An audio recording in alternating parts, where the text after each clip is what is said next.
दूर करो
दुख के बिहारी लाल की। भगवान ने कुंती बुआ को आशीर्वाद दिया है और कुंती बुआ को आशीर्वाद देने के बाद भगवान को याद आई है भीष्म पितामह, और उसी समय भगवान समस्त पांडवों को ले जाकर के भीष्म पितामह का दर्शन करवाए। आसे तो भगवान दर्शन देने गए थे भीष्म पितामह को। भीष्म पितामह ने जब देखा कि पांडव खड़े हैं पर भगवान कहीं दिखाई नहीं दे रहे, क्यों भगवान सिराहने की ओर खड़े थे।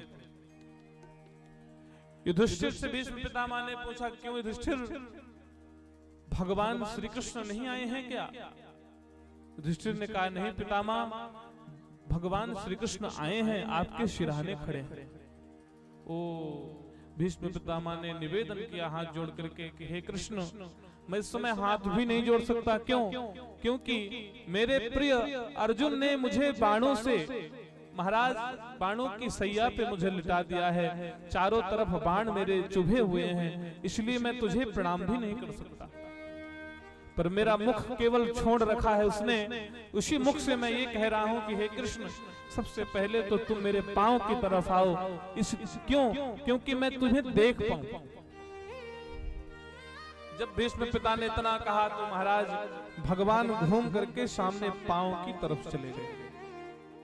पांव की तरफ जैसे भगवान गए वैसे ही महाराज भीष्म पितामह के आंखों से आंसू बहने लगे। भीष्म पितामह ने कहा कि हे कृष्ण, मैंने सुना है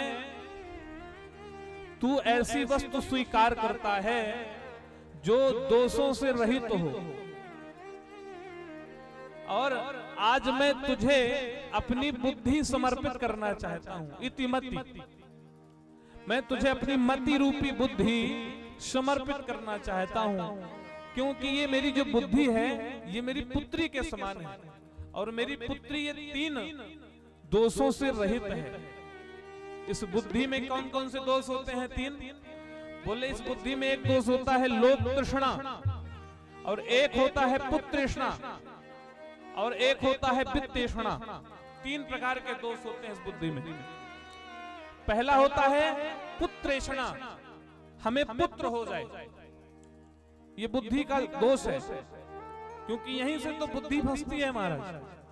पहला है पुत्रेष्णा, जब आपका पुत्र हो जाता है तो आपको लगता है कि वित्तेष्णा, वित्त हो, इसके लिए खूब धन कमा लें, तो आप वित्त के पीछे घूमते हो तो आपका पूरा समय भक्ति का चला जाता है, तो वित्तेष्णा ये दोष दूसरा दोष है। और तीसरा है लोक तृष्णा, लोक में मेरा नाम हो जाए, चारों ओर मेरा नाम लोग ले जाने।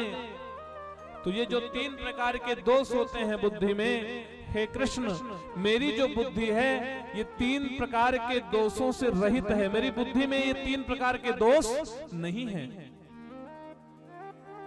मेरी ये बुद्धि लोक तृष्णा से भी रहित है, वित्तेष्णा से भी रहित है, और पुत्रेष्णा से भी रहित है।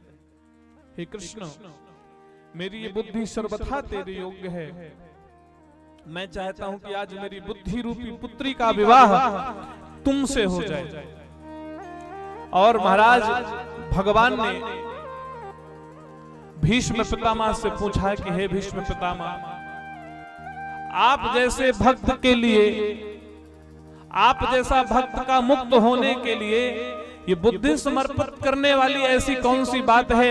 आपको तो मैं वैसे मुक्त कर दूंगा, और वैसे भी सबसे बड़ी बात तो ये है कि आज आपकी मृत्यु के सामने आपकी आंखों के पास मैं खड़ा हुआ हूं। भीष्म पितामह कहते हैं कि हाँ कृष्ण, मैं जानता हूं कि इस संसार में सबसे दुर्लभ विधि है तो यही कि मरते समय भगवान का नाम मुख में हो और आंखों में भगवान का स्वरूप हो। देखिए साहब, इस संसार में बड़े बड़े मुनि, बड़े बड़े ऋषि जन तप जप करके महाराज भी वो कार्य नहीं कर पाते महाराज कि भगवान का नाम मुख में हो और भगवान का दर्शन आंखों में हो। लोग जीवन भर भक्ति करते हैं और मरते समय ना मुख खुल पाता है ना आंखें खुल पाती है। मरते समय इतनी अकाट्य पीड़ा होती है कि महाराज उस पीड़ा के कारण भगवान याद ही नहीं आते।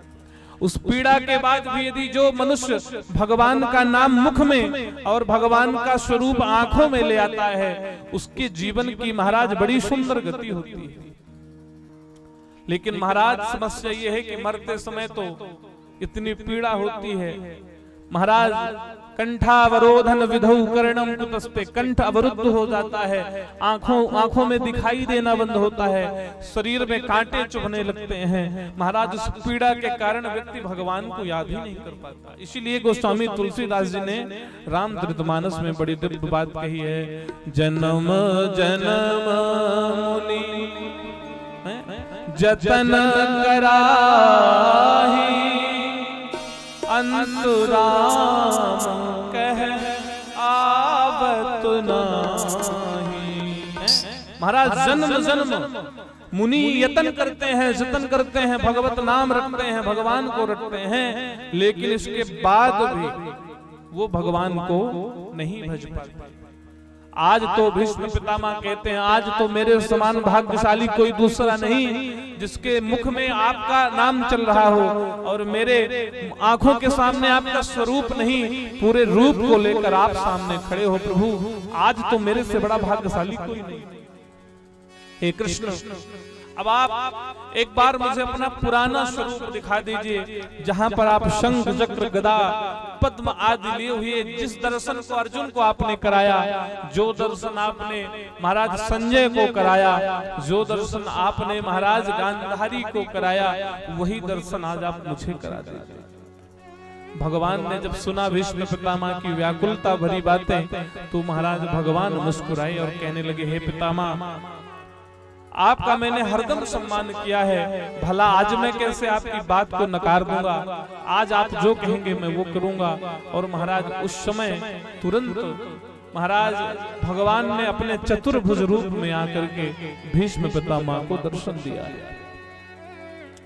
और उस चतुर्भुज रूप में आकर के भगवान ने धर्म की व्याख्या करी है भीष्म पितामह के साथ, और भीष्म पितामह के पुराने जन्म की कथा भी कही। महाराज निवेदन करूं,